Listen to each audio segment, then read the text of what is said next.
Episode 7 is Down the Rabbit Hole. We named it that because both Bree and Roger kind of start their adventure going into the past.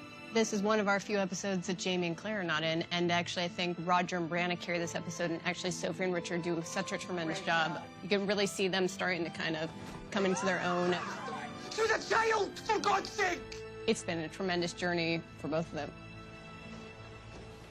This was one of our favorite episodes this season to work on because we knew we wanted to bring Tobias Menzies back. And a fan favorite, because you know how many fans love Frank. Well, you know, we get all the tweets and the Instagrams and the emails. They always say Frank, Frank, Frank, Frank, Frank. For me, the most interesting part about this was when we discussed the parallels actually between Frank and Claire. Your mother and I are getting a divorce. And Leary and Jamie. The truth is that Jamie Fraser has never loved you. Frank and Leary actually both have loved people, but not actually been loved back. The parallel of that and trying to show that in the story, to me, is such an interesting level. She never meant to hurt anyone.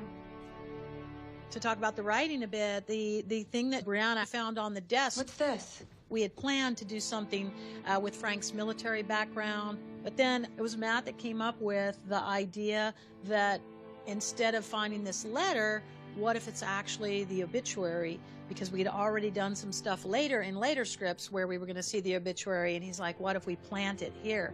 And I thought that was a really great idea. But it is another one of those situations where we were like, oh my God, this is such a cool idea, but what are we going to screw up by using this? Well, we always say that. I mean, you know, exactly. What of Diana's books are we going to screw up by doing that? It really did work out, and kind of for us, provided the impetus for Frank to go back, and was such a cool little nugget, Easter egg. There we go.